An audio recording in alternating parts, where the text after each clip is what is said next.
रचना पूरे कानपुर में अपनी स्कूटी लेकर दौड़ती भागती। वो छोटे छोटे काम के लिए भी स्कूटी निकाल लेती। अरे क्या है रचना, बगल वाली दुकान तक ही तो जाना है। अरे अभी स्कूटी में एक एक्सेलेटर देगी तो स्कूटी दुकान पहुंच जाएगी। अरे ऐसी ही ले आना बेटा। लोग क्या कहेंगे माँ कि इनके घर में 1 किलो चीनी आती है। समझो माँ, मैं धीरे से चीनी लेकर डिक्की में रख लूंगी और घर के अंदर दे दूंगी, किसी को पता भी नहीं चलेगा। देख बेटा, वो तो पापा की तनख्वाह देर से आ रही है तभी, नहीं तो हम एक ही बार में राशन भर लेते हैं ना। वैसे भी रचना, हम किसी को दिखाने के लिए तो नहीं जीते हैं। पता है पापा, मेरे पूरे सर्कल में किसी के पास स्कूटी नहीं है, सब पैदल या फिर साइकिल में कॉलेज जाती हैं। रचना के माता पिता उसकी हर बात पर स्कूटी की बात से परेशान थे। खैर, रचना की शादी हो जाती है और साथ में दहेज में जाती है स्कूटी। शादी के बाद पति राघव कहता है, रचना तैयार हो जाओ, शादी के बाद पहली बार हम दोनों मंदिर जा रहे हैं। वो क्या है ना, मोहल्ला देखेगा कि नई नई दुल्हन जा रही है। अच्छा, मैं सूट पहन लेती हूँ, चुन्नी का घूंघट ले लूंगी, ठीक है ना? अरे देख बहू, ये पुराने जमाने के रीति रिवाज यहाँ नहीं चलेंगे। बेटी है, बेटी की तरह बाहर निकल। किसी की बहू सर पर पल्ला नहीं लेती तो मेरी बहू क्यों ले? अरे वाह, ये तो बहुत ही अच्छी बात है।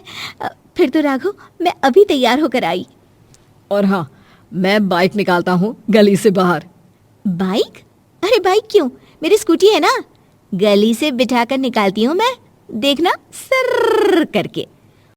अरे नहीं नहीं रचना, कैसी बात कर रही हो, सबके सामने मैं कैसे वो। अरे बस करो ना, देखो माँ ने अभी अभी तो कहा बेटी की तरह रहना। मायके में तो समझ लो मैं 10 कदम भी नहीं चलती थी, फिर कैसे सोच लिया आपने कि मैं गली के बाहर निकल जाऊंगी, वो भी पैदल। बस अब क्या था, नई नई बहू पति को स्कूटी में पीछे बिठाकर स्कूटी से बाहर निकलती है कि पड़ोसन बोल पड़ती है।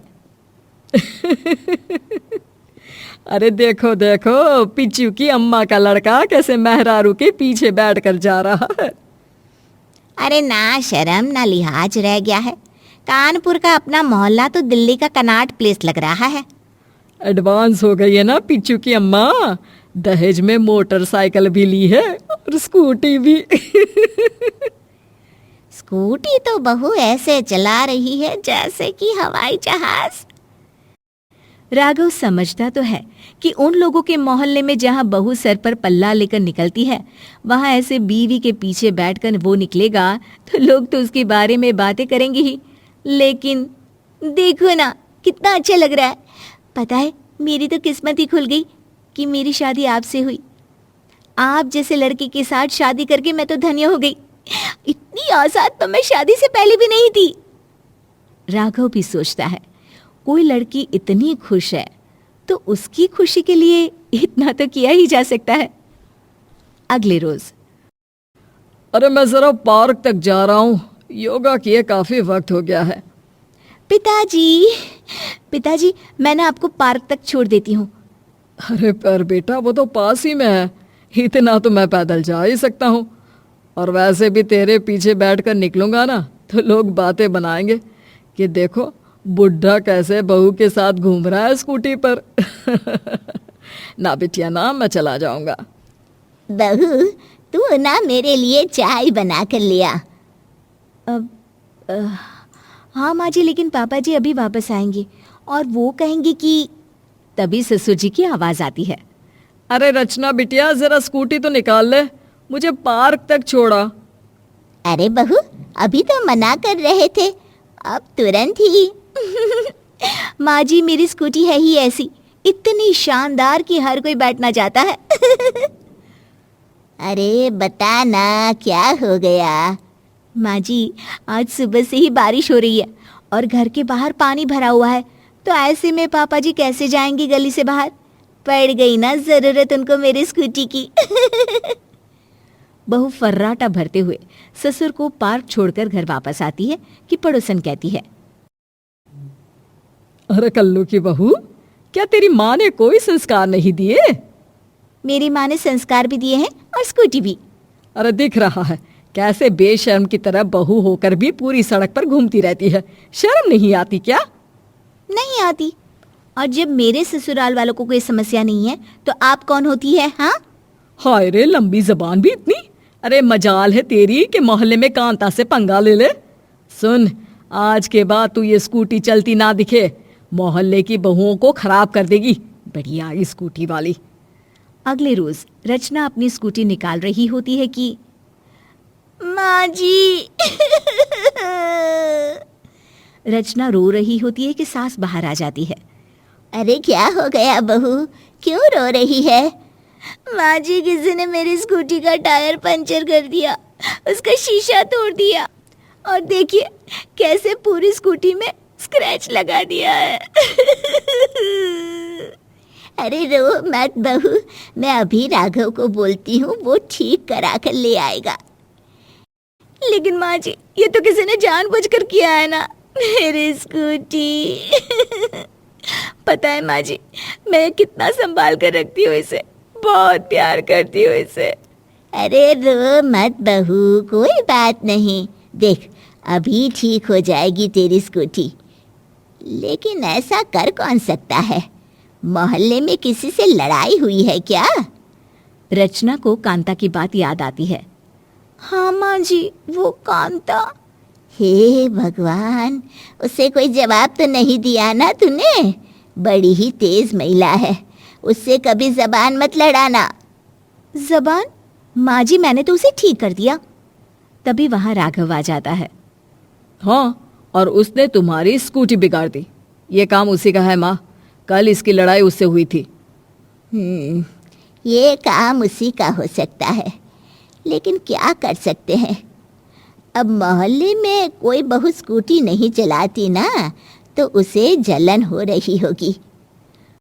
बहू जो कि अपनी स्कूटी से बहुत प्यार करती थी, वो स्कूटी को टूटा फूटा देखकर दुखी हो जाती है।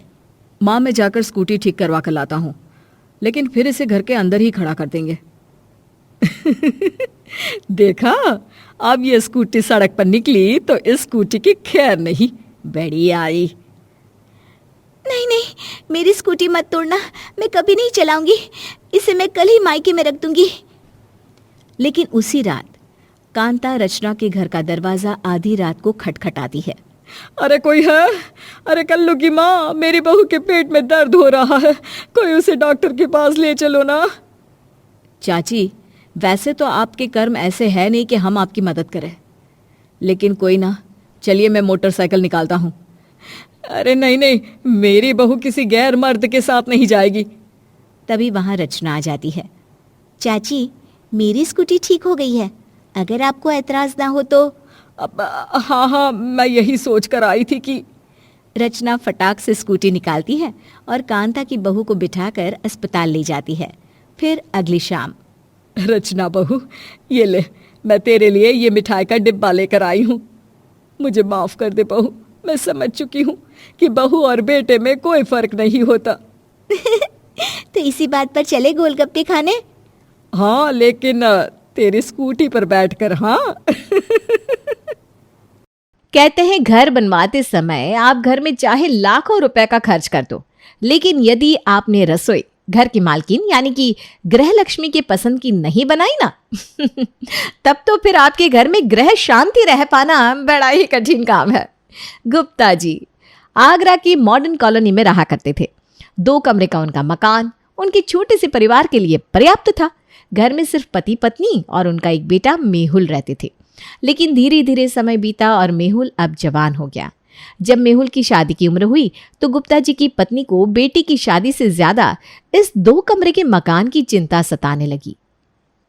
बेटी की शादी की चर्चा तो आपने चला दी है, लेकिन कभी सोचा इस छोटे से 2 कमरे के मकान में बहू रानी कैसे गुजारा करेगी? अरे भाई, हम तो सारी जिंदगी ऐसे ही उठाए गिरोह की तरह जी लिए। वो आजकल की लड़की होगी, आजकल के बच्चों के 100 अरमान होते हैं। अब बताओ, शादीशुदा बहू बेटे को किस चीज़ की ज़रूरत नहीं पड़ेगी? कहाँ सामान रखवाएंगे बहू का? हमें तो समझ में नहीं आ रहा। अरे भगवान, अब घर में कम जगह होने का रोना हमारे सामने मत रोना। भाई जब 25 साल पहले हम मकान बनवा रहे थे तो तुम्ही ने कहा था घर में चाहे कमरे छोटे हो लेकिन रसोई मुझे बड़ी चाहिए। तो लो, तुम्हारी पसंद के हिसाब से एक कमरे के बराबर रसोई हमने तुमको बना कर दे दी। लेकिन वो कहते हैं ना, पति बेचारा गरम तवे पर भी बैठ जाए तो भी पत्नी को संतुष्टि नहीं हो सकती। अरे मालकिन ये बताओ, घर तो तुम्हारी पसंद के हिसाब से बनवाया था, तो अभी तुम्हें घर में क्या समस्या होने लगी? अरे आप तो बात समझते ही नहीं है, बस बात का बतंगड़ बना देते हैं। मैंने कब कहा कि मुझे आपकी बनाई हुई रसोई से कोई तकलीफ है? अरे भाई अपनी पसंद से रसोई बनवाई थी, तभी तो जीवन भर रसोई में खड़े होकर खाना भी खुशी खुशी बनाया हमने। कभी आपसे कोई शिकायत किए हो तो बताओ। हमारे घर की रसोई में कोई समस्या नहीं है, बल्कि इतनी बड़ी हवादार रसोई है कि एक साथ 5 लोग खड़े होकर भी खाना बना लेना तब भी घुटन नहीं होती। लेकिन इन कमरों का क्या करो? अरे महाराज, जब तक हम पति पत्नी और एक बेटा थे, छोटा सा परिवार था, किसी तरह गुजारा हो ही जाता था। लेकिन बेटे की बीवी आएगी तो 2 परिवार हो जाएंगे। अब छोटे छोटे कमरों में कहाँ गुजारा होगा? अब मकान को तो खींच के बड़ा नहीं कर सकते ना भाग्यवान, तो जो बहू आएगी उसको भी इसी मकान में गुजारा करना सीखना पड़ेगा। और मेरे पास तो करोड़ों का बैंक बैलेंस है नहीं कि फट से जाए और नया मकान खरीद ले। हाँ जी, बात तो आपकी ठीक है। और मकान कौन से ऐसे ही मिल जाते हैं, इतनी महंगाई हो रही है। बड़ा मकान लेने चलेंगे तो कम से कम 60-65 लाख रुपए की ज़रूरत पड़ेगी। कहाँ से लाएंगे इतना पैसा? वही तो मैं तुम्हें समझाने की कोशिश कर रहा हूँ भाग्यवान, जितनी चादर है उतने ही पाँव पसारो, वरना ये बड़े बड़े शौक पूरे करने के चक्कर में किसी दिन बिकने की नौबत आ जाएगी हमारी। अरे भाई बहू आएगी तो किसी रियासत की राजकुमारी तो ब्याह कर हम लोग लाएंगे नहीं, अपनी हैसियत के अनुसार ही बहू लेकर आएंगे ना। थोड़े दिन समस्या होगी, धीरे धीरे वो भी एडजस्ट करना सीख जाएगी। गुप्ता जी के समझाने के बाद गुप्ता जी की पत्नी श्वेता उनकी बातों से सहमत हो गई थी। हालांकि ये बात वो समझती थी कि उनका घर बहुत ही छोटा है। घर में बस नाम के लिए छोटा सा ड्राइंग रूम था और ड्राइंग रूम के साथ ही एक बेडरूम। इसीलिए श्वेता गहरी चिंता में थी कि एक बेडरूम वाले इस मकान में कैसे सब लोग गुजारा कर पाएंगे। खैर, गुप्ता जी ने नया मकान खरीदने के लिए साफ साफ लाल झंडी दिखा दी थी, क्योंकि जितनी सेविंग उनके पास थी इतने पैसों में अभी उन्हें अपनी बेटी की शादी भी करनी थी और बुढ़ापे के लिए कुछ बचाकर रखना जरूरी था। एक एक करके मेहुल के लिए कई सारे अच्छे रिश्ते आते हैं, लेकिन छोटा सा घर देखकर ही अच्छे रिश्ते वापस लौट जाते हैं। आखिर में श्वेता अपने बेटे मेहुल की शादी इशिता नाम की एक लड़की के साथ तय कर देती है। इशिता के माता पिता नहीं थे और उसे उसके मामा मामी ने ही बचपन से पाला था। इशिता के मामा मामी ने इशिता की शादी से पहले ज्यादा पूछताछ नहीं की थी। वे लोग उसकी शादी की जल्दबाजी में थे, इसलिए जल्द ही मेहुल के साथ उसका रिश्ता पक्का हो जाता है। शादी के बाद इशिता मेहुल के घर आ जाती है। मेहुल, ये मेरे घर से जो सामान आया है ये सब मैं कहाँ रखवाऊँ? घर में तो मुझे जगह ही समझ में नहीं आ रही। इशिता की बात सुनकर उसकी सास उसके पास जाती है। अरे बेटा तू चिंता मत कर, देख तेरी अभी अभी नई नई शादी हुई है, तू ऐसा कर अपने मायके से आया हुआ सामान ना घर में सजा दे। लेकिन मम्मी जी, फिर ये जो बाकी का सामान है वो कहाँ जाएगा? अरे तू इसकी चिंता मत कर, ये रसोई खाली तो पड़ी रहती है। मैं अपना बाकी का सामान यही रसोई में शिफ्ट कर लेती हूँ। अब इतनी बड़ी रसोई किसी काम तो आए भला है? इशिता के मायके से आया हुआ सोफा, बेड, अलमारी और बाकी के सामानों को रखने की जगह बनाने के लिए इशिता की सास अपनी पुरानी अलमारी और सिंगल बेड लाकर रसोई में रख लेती है। ये सब तो ठीक है मम्मी जी, लेकिन अब मैं खाना कहाँ लगाऊं? डाइनिंग टेबल तो किचन में है ही नहीं। अरे बहू चिंता क्यों कर रही है, डाइनिंग टेबल की कोई ज़रूरत नहीं है। घर में थोड़ी जगह बनाने के लिए ना डाइनिंग टेबल तो मैंने तेरी शादी से पहले ही बेच दिया था। है? तो फिर सब लोग खाना कैसे खाएंगे? अरे वो सेंटर टेबल है ना, तो ऐसा कर सारा खाना ड्राइंग रूम में ले आ और वहीं सेंटर टेबल पर लगा दे। हम सब लोग सोफे पर बैठ कर ही खा लिया करेंगे। अरे क्या ज़रूरत है डाइनिंग टेबल और सोफ़ा अलग अलग रखने की? जब घर में जगह थोड़ी कम हो ना तो कम में गुजारा कर लेना चाहिए, है कि नहीं? जैसा कि उसकी सास ने कहा था, इशिता ड्राइंग रूम में लाकर सबके लिए खाना लगाने लगती है। बार बार किचन में जाकर थाली में खाना लगाना, फिर उसे सेंटर टेबल पर लाकर रखना इशिता को बड़ा उलझन का काम नजर आ रहा था। इसलिए 1-2 दिन बाद इस झंझट से बचने के लिए वो खाना बनाने के बाद कुकर, कढ़ाई और बर्तन सब कुछ लाकर ड्राइंग रूम में रखना शुरू कर देती है। माँ जी आइए, सब लोग खाना खा लीजिए, खाना तैयार हो गया है। हो तो ठीक है बहू, लेकिन ये तूने क्या किया? ये तो पूरे हॉल को ही तूने किचन बना दिया। पूरे ड्राइंग रूम में बर्तन ही बर्तन नजर आ रहे हैं। हम लोग बैठेंगे कहाँ? आप सोफे पर बैठिए ना, बर्तनों के ऊपर ध्यान मत दीजिए। वो क्या है ना, बार बार रसोई में जाकर कभी कटोरी, कभी चम्मच, कभी ग्लास, कुछ न कुछ लाना पड़ रहा था, जिसकी वजह से मेरी बहुत दौड़ भाग हो रही थी। तो मैंने सोचा खाना बनाने के बाद सब कुछ एक ही बार में लाकर यहाँ ड्राइंग रूम में रख लेती हूँ, ताकि सबको सुकून से खाना खिला सकूँ।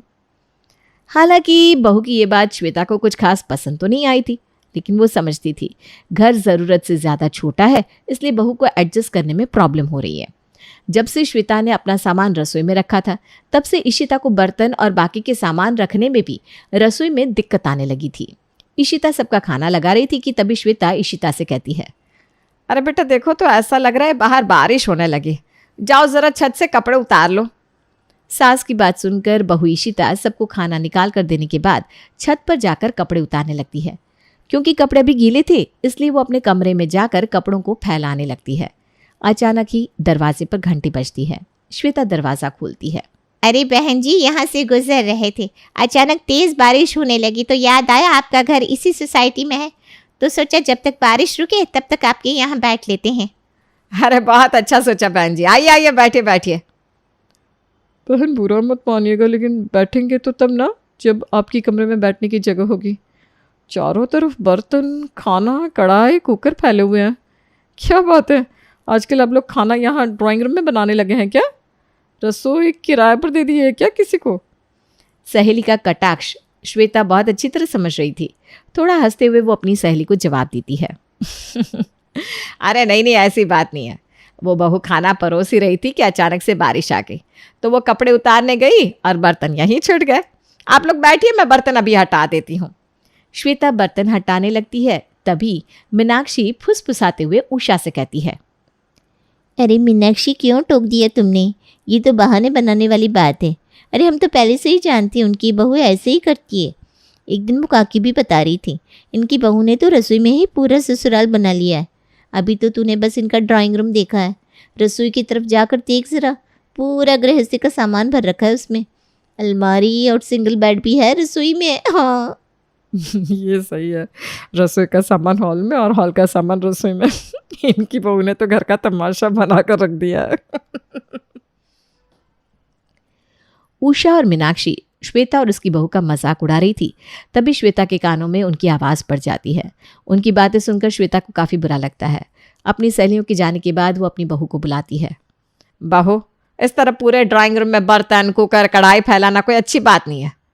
देखा तूने, आज अचानक से मेहमान आ गए और उनके सामने मुझे शर्मिंदा होना पड़ा। मम्मी जी, इसमें मेरी कोई गलती नहीं है।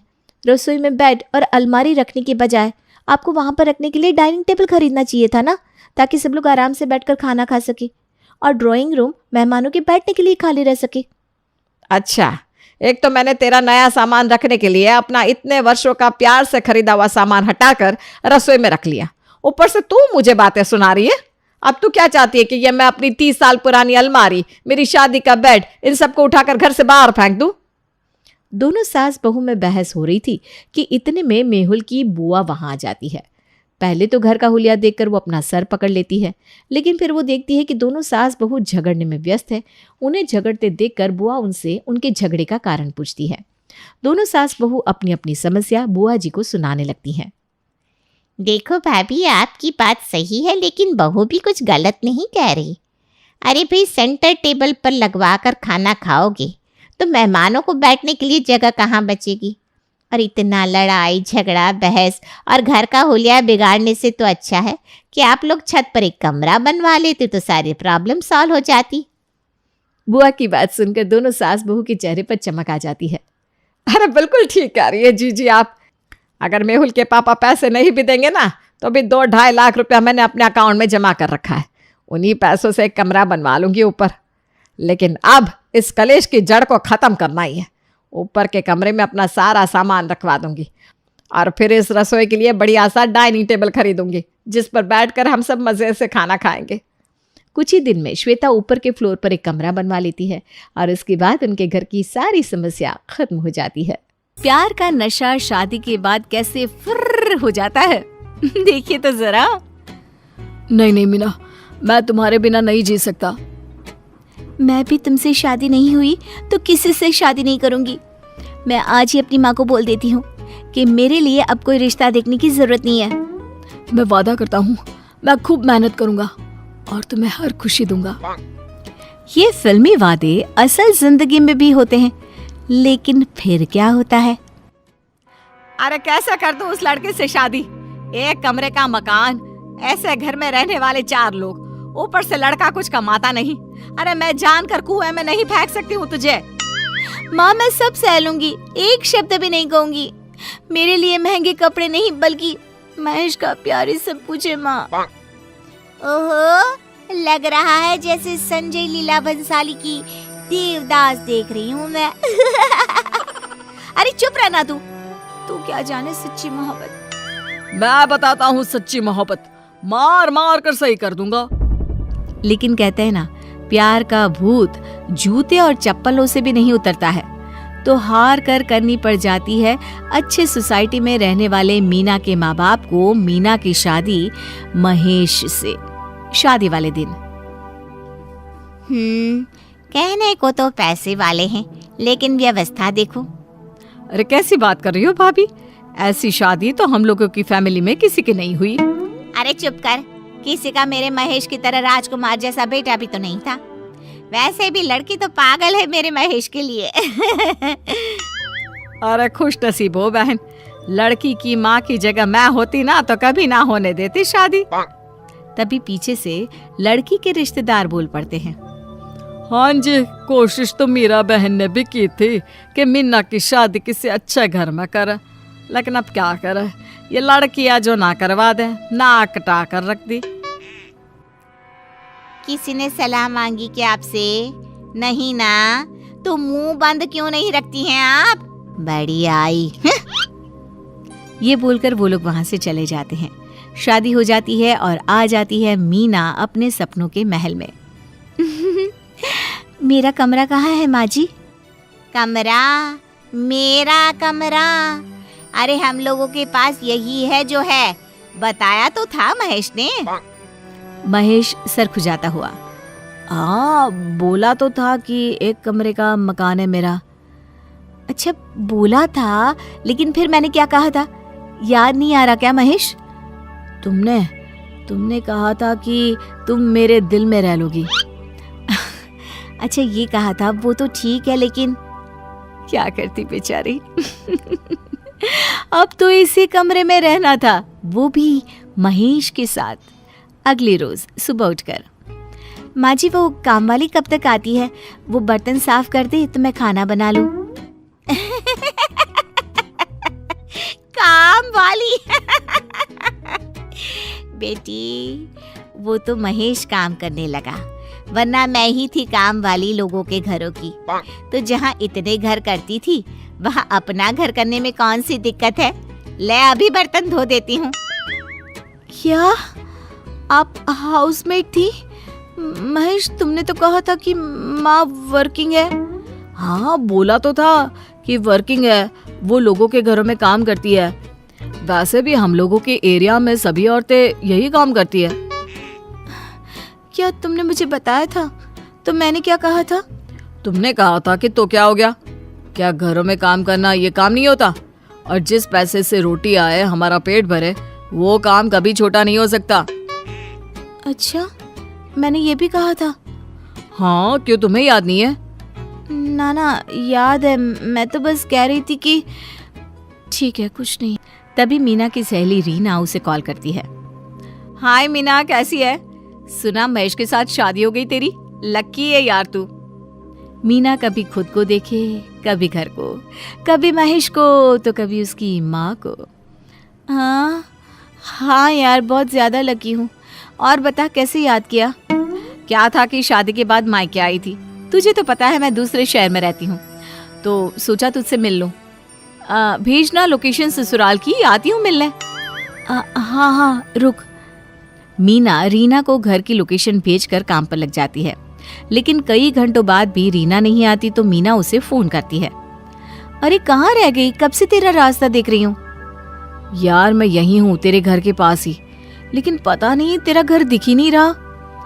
अरे मैंने लोकेशन तो भेजा था, रुक मैं आती हूँ बाहर। मीना का घर गली के अंदर जाकर था। वो गली से गली जाती जाती भटक जाती है। तभी महेश का फोन मीना के पास आता है। अरे क्या बात है, सहेली को लेने गई थी, कहाँ रह गई? महेश, सहेली को छोड़ो, मैं कहाँ हूँ मुझे यही नहीं पता। ये सारे घर एक जैसे हैं। मेरा घर कहाँ है? अरे ये गली गली से निकल कर तो मैं आज तक सही लोकेशन नहीं पकड़ पाया। रुको आ रहा हूँ मैं। महेश मीना को घर ले आता है और रीना वो गलियों में ही भटक कर चली जाती है वापस। अरे कहाँ है तुम्हारी दोस्त रीना, दिख नहीं रही है? पहले तुम मुझे मेरे घर ले चलो यार, इतनी गलियों गलियों में किसका घर होता है? अरे बताया तो था तुमको कि छोटे मकान शहर से दूर घने इलाके में बनाया है। अच्छा, तो मैंने क्या कहा था उस वक्त? यही कि तुम मेरी आंखों में इतनी खो गई हो कि गलियां कौन सी बड़ी बात है। मैंने ये कहा था? हाय राम। अब क्या हाय राम, मतलब तुम शादी से खुश नहीं हो? अरे नहीं नहीं, कैसी बात कर रहे हो? घर चलो, भूख लग रही है बहुत जोर से। दोनों घर जाते हैं। माँ जी खाने में क्या है? भूख लग रही है। अच्छा तूने क्या बनाया था बहू? वो तो मैं घर का काम कर रही थी, फिर रीना को लेने चली गई। आपने कुछ नहीं बनाया क्या? देख बहू, आज वैसे भी नाग पंचमी है। आज के दिन मोहल्ले में किसी के घर खाना नहीं बनता। जल्दी से प्लेट ले ले और चल। मीना हैरान हो जाती है। प्लेट लेकर चल? कहाँ? अरे भंडारे में। जब फ्री का खाना बट रहा है तो घर का राशन क्यों खराब करे? चल जल्दी। मैं ना पानी की बोतल भर लेता हूँ। क्या? भंडारे का खाना? अरे मैं घर पर ही कुछ बना लेती हूँ ना। अरे पागल है क्या? भंडारे का खाना है तो घर पर क्यों बनाना? माँ तू डिब्बा ले ले, रात का भी मैं पंडाल के पीछे जाकर पैक करवा लूंगा। मीना कभी खुद को देखती, कभी महेश को। अरे क्या हो गया, क्या देख रही हो? अरे पहचान है तुम्हारे पति की, हल्के में लिया है क्या? बेटा देखना कितनी सारी खिचड़ी पैक करता हूँ, तुम बस घर में सलाद काट लेना। अरे जीता रे मेरा बेटा। देखा बहू, कितनी किस्मत वाली है तू। तेरी माँ को पता नहीं क्या प्रॉब्लम थी। मीना क्या कहती? अब समझ में आ रहा था कि अच्छी खासी पोस्ट ग्रेजुएट बेटी की शादी महेश के साथ करवाने में उन्हें क्या दिक्कत थी। लेकिन अब क्या, अब तो चिड़िया चुग गई खेत। ये कहानी शुरू होती है ट्रेन के सफर से, जहां मोना अपने ससुराल वालों के साथ एक नए शहर जा रही थी। एक बात तो किसी ने सच कही है, कभी सरकारी नौकरी वाले से शादी मत करना, वरना पूरी जिंदगी यहाँ से वहाँ से यहाँ करने में ही निकल जाएगी। अच्छा, मुझे तो कुछ और ही पता है। ऐसा क्या पता है तुम्हें? नहीं, बस याद आया कि जब मैं प्रिपरेशन कर रहा था तब तो तुम कुछ और ही कहती थी। मोहित, जान लगाकर एक बार बस सरकारी नौकरी ले लो, उसके बाद हम दोनों की लाइफ सिक्योर हो जाएगी। रिटायरमेंट के बाद भी अच्छी खासी मोटी पेंशन आएगी, रिटायरमेंट के वक्त एक मोटा अमाउंट आएगा, हर 7 साल में तुम्हारा ट्रांसफ़र होगा, तो ऐसे पूरा देश घूम लूँगी मैं। वर्ड्स ज़रा भी ऊपर नीचे नहीं है, बिल्कुल एग्जैक्ट वर्ड्स बता रहा हूँ। यही कहती थी ना तुम। मैं तो हिम्मत हार चुका था, पर तुम मुझे प्राइवेट नौकरी करने ही नहीं देती थी, क्योंकि तुम्हें सरकारी नौकरी करने वाला पति चाहिए था। हाँ, तो मुझे क्या पता था कि घर का सारा सामान ले लेकर बार बार मुझे यहाँ से वहाँ से यहाँ जाना पड़ेगा। महीनों लग जाते हैं एक घर बसाने में, और उसके बाद फट से तुम कहते हो तुम्हारा ट्रांसफ़र हो गया। बात तो सही कह रही है मोहित। अभी तो तुम दोनों के बच्चे नहीं है, पर जब बच्चे हो जाएंगे तो वो स्कूल भी तो जाएंगे, और हर बार ऐसे तेरा ट्रांसफ़र होता रहेगा तो क्या तू बच्चों की स्कूल भी बदलवाता रहेगा? पढ़ाई का कितना नुकसान हो जाएगा। बस बस मम्मी, कहाँ तुम बच्चों की पढ़ाई तक पहुँच गई। अब से ये प्रॉब्लम नहीं होगी मम्मी, मैंने बात कर ली ऑफिस वालों से। भगवान चाहेगा तो ये बार बार का ट्रांसफ़र अब रुक जाएगा। ऐसे भी ये मेरा तीसरा ट्रांसफ़र है। इसके 2 टके की नौकरी के कारण बार बार मेरे दोस्तों का साथ छूट जाता है। क्या ज़रूरत थी मुझे भी यहाँ से वहाँ ले जाने की? मैं रहता अपने घर पर आराम से, जहाँ बचपन गुजरा, जवानी गुजरी, वहाँ से नए शहर ले जाया जा रहा है मुझे। इस उम्र में आदमी आराम करना चाहता है, वहाँ मुझसे भागदौड़ करवाई जा रही है। अरे कैसे रहते वहाँ पापा? मम्मी तो मेरे साथ आ रही थी, अकेले रह लेते तो आप खाना कैसे खाते? अरे देख लेता ना मैं, पता नहीं कैसे मन लगेगा मेरा इस नए शहर में। कैसे पड़ोसी होंगे भगवान जाने। आप भी तो ज़रा सोचिए गायत्री जी, अगर अगल बगल में आपको कोई सहेली नहीं मिली या अच्छी काम वाली नहीं मिली तो कैसे मन लगेगा आपका। हर जगह पड़ोसी होते हैं पापा, पूरे मोहल्ले में सिर्फ एक हमारा ही घर नहीं होने वाला। और मैंने तो सुना है मोहल्ला अच्छा है, मोहल्ले के अगल बगल वाले भी बहुत मिलनसार हैं। आप फिक्र मत कीजिए, सब अच्छा हो जाएगा।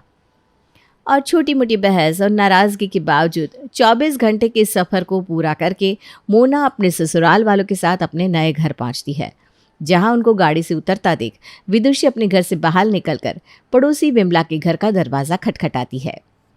अरे विमला जी, जब मसाला मिलने का वक्त होता है तब तो आप घर के अंदर दरवाज़ा बंद करके बैठ जाती हैं। जल्दी बाहर आइए, देखिए कौन आया है मोहल्ले में। बगल वाला घर लग गया है ना किराए पर, बोला तो था मैंने। तो ये लोग आए हैं इस घर में, घर देखने आए हैं लगता है। कोई घर देखने के लिए इतने सारे लोगों के साथ इतना सामान लेकर थोड़ी ना आता है भाभी। और इतना ही पता करना है तो शाम तक रुक जाइए, सब खबर लग जाएगी। छोटा ही परिवार है। हमारे ज़माने में तो 2 जेठ, 2 जेठानी, 4 ननंदे, कम से कम 15-20 लोगों का जमावड़ा रहता था घर पर। इन्हें देखो कोई दिक्कत ही नहीं है। मैं ज़रा सा मिलकर आती हूँ। हाँ। और मोना के परिवार वाले उनके नए घर के अंदर पहुंचते उसके पहले ही विदुषी उनके घर के दरवाजे पर खड़ी हो जाती है। नमस्ते जीजा जी, नमस्ते दीदी। तो आप लोग आए हैं इस घर में, तभी मैं सोचूं इस घर की सफाई क्यों करवाई जा रही है। हाँ आंटी, ये घर हमने किराए पर लिया है। मेरा ट्रांसफ़र इस शहर में हुआ है और मुझे ऑफिस के पास ही कोई घर चाहिए था, इसलिए। बिल्कुल सही किया बेटा, यहाँ से तो स्टेशन भी बगल में है, होटल भी और अस्पताल भी। और घर भी ना अंदर से बड़ा सुंदर है। मैं तो भाई यहाँ आती जाती रहती थी, अंदर से अच्छी तरह से देखा हुआ है। इसके पहले जो किराएदार थे ना, उनसे मेरे बहुत अच्छे संबंध थे। जैसे ही मेरे से बातचीत शुरू हुई, उन्होंने अपना खुद का घर खरीद लिया और इस किराए के घर को छोड़कर चले गए। अपने मुंह से अपनी तारीफ नहीं करना चाहती मैं, पर जिन लोगों से मैं दोस्ती कर लूँ ना, जिनके भी घर पैर रख दूँ, उनकी किस्मत खुल जाती है। बस वो ज़मीन सोना उगलने लगती है। इतनी धूप में ये आंटी चाट क्यों रही है? ज़रा सा मैनर्स भी नहीं है इनमें। कोई इतने दूर से ट्रैवल करके आया है और इनका अपना ही चल रहा है। अच्छा आंटी, हम आपसे शाम में मिलते हैं। हाँ। और ठीक शाम होते ही मोना के दरवाजे पर होती है दस्तक। हाथ में एक कटोरी में 2 रसगुल्ले लिए विदुषी उनके दरवाजे पर खड़ी होती है। बताओ, यहाँ भी किसी की नींद भी नहीं खुली और ये आंटी आकर खड़ी हो गई। आंटी आप, वो घर इतना बिखरा पड़ा है ना, आप देख ही सकती हैं। सोफ़ा तक नहीं लगाया है हमने अभी तक। अरे तो मैं कौन से पराई हूँ बेटा, आजकल तो पड़ोसी ही असली रिश्तेदार रह गए हैं। मेरा क्या है, मैं तो इस चेयर पर बैठ जाऊँगी। तू आ ज़मीन पर बैठ जा बेटा। तभी कमरे से मोहन को आता देख विदुषी उनके पास जाती है। अरे जीजा जी उठ गए आप, ये देखिए रसगुल्ला लेकर आई हूँ मैं। आज ना बड़े दिनों बाद मैंने रसगुल्ले बनाए थे। इतने सारे रसगुल्ले लाने की क्या ज़रूरत थी आंटी जी आपको? मजाक करता है क्या? और क्या है ना जीजा जी, मैं तो 100 पीस रसगुल्ले ले आऊँ, पर आज के ज़माने में सभी को शुगर की बीमारी हो रखी है और जवान बच्चे चीनी का कुछ भी खाना नहीं चाहते। और आपके घर पहली बार खाली हाथ तो आ नहीं सकती थी, इसलिए 2 रसगुल्ले लेकर आ गई। बिल्कुल सही किया आपने विदुषी जी। और मोहन ये कहता ही है कि विदुषी वो दोनों रसगुल्ले मोहन के मुंह में डाल देती है। तभी गायत्री हॉल में आती है। जीजा साली का मजाक दीदी। चलिए चलती हूँ मैं। गायत्री के आते ही विदुषी हंसते हुए वहां से चली जाती है। सही कहा तो मोहित ने, मिलनसार है इस मोहल्ले के लोग। धीरे धीरे मोना अपना ससुराल फिर से सजाना शुरू कर देती है। एक सुबह मोना सभी के लिए नाश्ता बना रही थी कि विदुषी मटकती हुई उनके घर आ जाती है और सीधा रसोई में चली जाती है। और बहू क्या बना रही हो? अरे आंटी जी, आप बिल्कुल सही वक्त पर आई हैं। आप भी खाने के लिए बैठ जाइए ना, मैं सभी को नाश्ता परोस रही हूँ। ये मत समझना बेटा कि मैं नाश्ते के वक्त बस खाने के लिए आ गई। अरे नहीं नहीं, बिल्कुल नहीं आंटी जी। वो क्या है ना, मैं दिन भर घर पर अकेली रहती हूँ, पर इसका मतलब ये नहीं कि खुद के लिए खाना भी ना बनाओ। वो तो जिससे मन मिलता है उसके पास जाने का मन करता है। और आराम से विदुषी जी सभी के साथ ब्रेकफास्ट करने बैठ जाती है। लगता है पोहे में मिर्च ज़्यादा हो गई है बहू। मुझे भी देखिए कितनी मिर्ची लग रही है। ये क्या कर दिया बहू तुमने? हम सब उम्र दराज लोग हैं, ध्यान रखना चाहिए ना। पर विदुषी, पोहे में मिर्च तो है ही नहीं। इन्होंने गलती से मेरी प्लेट ले ली है जिसमें मैंने ऊपर से कच्ची हरी मिर्च डाली है। अच्छा अच्छा मेरा नाश्ता हो गया। वो क्या है ना, 2 चम्मच से ऊपर मैं खाती नहीं। वैसे बोलना तो नहीं चाहिए दीदी, पर कभी कभी बहू के काम में आप ज़रा हाथ बटा दिया कीजिए। जब से आई हूँ देख रही हूँ वो बेचारी अकेले ही रसोई संभालती है। इससे क्या होगा ना कि आपकी भी हड्डियाँ जाम नहीं होंगी और बहू को भी मदद मिल जाएगी। और बस चुगलखोर विदुषी मोना के कानों में अपनी बात डालकर चली जाती है। एक रात मोहित और मोना डिनर के लिए बाहर जाते हैं और गाड़ी का हॉर्न सुनते ही विदुषी दरवाजे पर आ जाती है। सीधा विमला का दरवाज़ा खटखटाती है। बताइए विमला जी, दिन भर सभी के सामने मोना सती सावित्री बनती है, सूट पहनती है और पीठ के पीछे देखिए कैसे जीन्स पहनकर घूमने निकल गई। अरे तो आप मुझे क्यों बता रही है भाभी? ये जाकर अपनी सहेली गायत्री जी को बताइए। वैसे भी आजकल आपका आधा वक्त उन्हीं के घर में बीतता है। हाँ तो बिल्कुल बताऊंगी, मुझे किसी का डर है क्या? और कुछ भी मत बोला कीजिए विमला भाभी, मुझे तो खुद सांस लेने का वक्त नहीं है। वो तो गायत्री देवी ज़बरदस्ती मुझे बुला लेती है। क्या करेंगी वो भी, बुढ़ापा चीज़ ही ऐसी है। अब बहू को फुर्सत है नहीं सास के साथ बैठने की, तो वो बेचारी कहीं तो जी घबराएगा ना उसका भी। और अगली सुबह जब गायत्री बालकनी में कपड़े सुखाने जाती है, उसे देखते ही विदुषी कहती है, रात को घूमते फिरते हैं आप लोग, अच्छा है। बच्चों ने तो आपको और जीजा जी को भी बोला ही होगा साथ चलने पर आप दोनों गए नहीं होंगे ना, प्राइवेसी। मैं कुछ समझी नहीं विदुषी। छोटा मुंह बड़ी बात कह रही हूँ दीदी। इस तरह शादी के बाद बहू का कभी जीन्स पहन कर कभी वन पीस पहन कर रात को घूमने जाना अच्छा नहीं लगता। और ऐसी कौन सी बात है जो पति पत्नी को अकेले ही करनी है? कहीं अलग होने की तो नहीं सोच रहे दोनों? अगर आप दोनों साथ चले जाते तो कौन सा 10,000 का बिल आ जाता है? खैर मुझे क्या। इस बारे में मुझे तो कोई जानकारी नहीं है विदुषी। मैं पूछती हूँ बहू से। वैसे बच्चे हैं, घूम भी रहे हैं तो क्या गलत है। पति के साथ ही तो गई थी, कोई दोस्त या किसी अजनबी के साथ थोड़ी ना चली गई थी।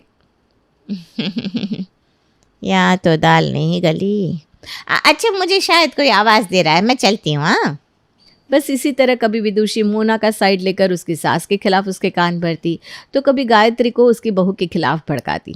ऐसे ही एक शाम चाय पीने के बहाने विदुषी गायत्री और मोहन के पास जाती है और मोना की गैर मौजूदगी में उसकी सास से कहती है, वैसे एक बात मुझे आपसे पूछनी थी गायत्री दीदी, आपकी कोई बेटी नहीं है क्या? मेरा मतलब 2 महीने से आप लोग यहाँ रह रहे हैं ना, नए शहर में शिफ्ट हुए हैं। अगर बेटी होती तो आती ज़रूर। बेटी नहीं है क्या? अरे विदुषी जी, बेटी है ना, पर वो बेचारे को वक्त ही नहीं मिल रहा, वरना वो ज़रूर आती। यही कारण है ना जीजा जी? कहीं ऐसा तो नहीं कि भाभी और ननद में बनती नहीं है? नहीं ऐसा क्यों होगा, मैं भी ना बेकार में कुछ सोच रही हूँ। पर वो क्या है ना, ज़माना ही आजकल ऐसा हो गया है। हमारे ज़माने में तो 4 ननदें होती थी, एक जाती दूसरी आ जाती। पर मोना बहू का अच्छा है, ले दे के एक ननद वो भी बेचारी आती नहीं। कहीं इस विदुषी की बात में दम तो नहीं? कहीं ऐसा तो नहीं कि मोना और प्रिया में किसी बात पर अनबन हो गई हो? मैं अभी आई। हाँ। गायत्री सीधा उठकर अपनी बहू के पास रसोई में जाती है। तेरी कोई बात हुई है क्या प्रिया से? ऐसे तो वो बिना मुझसे मिले रह नहीं सकती, पर इस बार 2 महीने हो गए, ना वो ज़्यादा फ़ोन करती है ना ही आने की बात करती है। नहीं तो मम्मी जी, मेरी तो कोई बात नहीं हुई दीदी से। क्यों, कोई बात हुई है क्या? नहीं, माना तो बिजी रहती है, पर वो तेरी ननद है, वो भी इकलौती। अगर वो फ़ोन नहीं करती तो तू सामने से फ़ोन कर लिया कर। बस ये कहकर जैसे ही गायत्री रसोई से निकलती है, मौके का फ़ायदा उठाती हुई विदुषी रसोई में चली आती है। क्या हुआ बहू, तेरा मुंह क्यों लटका हुआ है? नहीं आंटी जी, ऐसी कोई बात नहीं है। तुझे तेरी आंटी की कसम, क्या मैं तेरी माँ जैसे नहीं हूँ बेटा? मुझे भी दिखता है कैसे 24 घंटे तू रसोई का काम संभालती रहती है। सबके जीवन में दुख होता है बेटा। इंसान का दिल कभी भर भी आता है, तभी तो वो किसी के पास जाकर अपना दिल खाली करेगा। पर तुझे तो वो सहारा भी नहीं मिल रहा। मैं रसोई के बाहर थी तो मैंने सारी बात सुन ली। अरे मुझे समझ में नहीं आता गायत्री दीदी की बुद्धि को क्या हो गया है। क्या उन्हें दिखता नहीं तू कैसी है? अरे तू ऐसी है ही नहीं जो अपनी ननद से किसी बात पर बैर करेगी। पर क्या कह सकते हैं, विनाश काले विपरीत बुद्धि। सास ससुर खुद ऐसी बात छेड़ते हैं और फिर बहू को बुरा बता देते हैं। और इस तरह आखिरकार दोनों सास बहू के बीच में खटाश तो विदुषी ने पैदा कर ही दी थी। रात के खाने के टेबल पर हर वक्त चहचहाने वाली मोना ना ही एक लफ्ज कहती है और ना ही गायत्री। आज तो घड़ी की टिक टिक भी सुनाई दे रही है पापा। बड़ा शांत शांत सा है घर का माहौल। मुझे तो लगता है हमने गलत जगह घर ले लिया। यहाँ तो कोई ज़्यादा आता जाता ही नहीं। अरे क्या बोल रहा है बेटा, एक नंबर घर है। ऐसा घर तो मिलते ना मिले। अरे पड़ोसी भी काफ़ी अच्छे हैं, हमारा बहुत ख्याल रखते हैं। पड़ोसी नहीं पापा, सिर्फ विदुषी जी। मुझे ऐसा क्यों लग रहा है कि कोई तो बात हुई है, वरना आप दोनों एक साथ खड़े रहकर चुप कैसे हैं, मुझे समझ में नहीं आ रहा। मेरा हो गया। सिर्फ एक रोटी गायत्री जी, इतना कम तो आप नहीं खाती। आजा बहू, तू भी खाने पर बैठ जा। बहुत कुछ सुनना होता है पापा जी, उसी से ना आजकल पेट भर जाता है मेरा, खाने की ज़रूरत नहीं पड़ती। अब मोहित को अंदाज़ा लग जाता है कि इस सास बहू के बीच में कुछ तो खिचड़ी पक रही है। अगली सुबह मोहित ऐसे ही घर से बाहर निकलता है। अपने टोकने की आदत से मजबूर विदुषी कहती है, कैसे कांटे की तरह सूख गया है बेटा तू। सही से खाना वाना नहीं खिलाती क्या मोना तुझे? इसमें उसकी भी क्या गलती है, सभी का देखना पड़ता है उसे। कोई बात नहीं, मैं भी तेरी भाभी की तरह हूँ, मेरे पास आकर खा लिया कर। बड़े दिनों से एक बात पूछनी थी मुझे आपसे आंटी जी। मेरे पापा आपके जीजाजी लगे, तो आप मेरी भाभी, ये कैसा रिश्ता हुआ भला? बात ये है ना बेटा कि मैं तो असल में तुम लोगों से 2-4 साल ही बड़ी हूँ, पर आजकल ज़माना बदल गया है ना। सामने से अगर तेरी माँ को मैंने उस दिन आंटी कह दिया होता तो वो बेकार में मुझसे नाराज़ हो जाती, इसलिए मैंने उनको दीदी और तेरे पापा को जीजाजी कह दिया। खैर तो ये सब छोड़, क्या बात है ये बता, तू इतना कमज़ोर क्यों हुआ जा रहा है? कहीं मोना और तेरे बीच कोई बात तो नहीं हुई? तुम्हारी शादी को 5 साल हो गए हैं, तुम दोनों का अभी तक कोई बच्चा नहीं है। कोई कमी तो नहीं है ना मोना में, माँ तो बन सकती है ना। मोहल्ले में सभी के सामने विदुषी मोहित से ऐसी बात पूछ लेती है। आपकी उम्र देखकर लगता है कि आपकी शादी को कम से कम 29-30 साल हो गए आंटी जी, पर अब तक आपके घर कोई बच्चा नहीं दिखा। होता तो दिखता ज़रूर। आपको कोई बच्चा क्यों नहीं है आंटी जी? बोल विदुषी, क्यों नहीं है बच्चा? अरे तुम सब यहाँ भीड़ लगाकर क्यों जमा हो गए? जाओ अपने काम पर, किसी को कोई काम नहीं है क्या? सवेरे सवेरे टाइम खुटी करने आ गए। अरे जा बेटा तू भी ऑफिस जा, मुझे भी तेरे अंकल के लिए नाश्ता बनाना है। मोहित समझ जाता है कि उसके घर के बिगड़े माहौल के पीछे कोई और नहीं, पड़ोसन विदुषी ही है। और विदुषी की पोल पट्टी मोहित अपनी माँ और बीवी के आगे खोल देता है। मैं भी इंसान हूँ मोहित, पता तो था ही मुझे कि आंटी क्या कर रही है, पर 24 घंटा एक ही बात, तो ज़रा अपसेट हो गई थी मैं। आपके घर में इतनी बार डिलीवरी क्यों आती है, रात को लाइट्स क्यों ऑन होती है, आप लोग 2 बजे तक क्यों खाते हो, सब चीज़ में उनको उंगली करनी है। बहू वो भी क्या करेगी, हर पड़ोसन अच्छी नहीं होती। माना तेरे पापा जी को बड़ी अच्छी लग रही है। पर इस बुरी पड़ोसन को अच्छी कैसे बनाना है मुझे अच्छे से पता है मम्मी जी। और अगली सुबह विदुषी के घर पहुंचती है उसकी सास कमला। अरे बहुरिया दरवाजा तो खोल। अरे बिटवा तू अंदर है ना, कहीं इस डायन तुझे निकल तो नहीं गई? देख ले गांव से तेरे लिए 2 भैंसे लेकर आई हूँ बेटा। माँ जी आप? मैं। और तेरा ये सर नंगा क्यों है? सास के सामने खड़ी है, डर नहीं है क्या तुझे? सड़क, मैंने सुना है आजकल बड़ी फ्री रहती है। मेरा बेटा तो काम पर चला जाता है, उसके पीछे तू इधर उधर मोहल्ले वालों के घर चुगलियाँ लगाती फिरती है। तो मैंने सोचा तेरा फ्री टाइम का इस्तेमाल करवाने के लिए मैं ही आ जाऊँ यहाँ। कीड़े पड़ेंगे उन लोगों को, कभी चैन नहीं आएगा। इससे अच्छा तो तुम मुझे जहर दे देती गायत्री बहन। तो फिर आंटी जी अब मोहन भैया भी कह दीजिए एक बार। हर कुछ इस तरह अपने नए मोहल्ले की नई पड़ोसन विदुषी को मोना बिल्कुल ठीक कर देती है।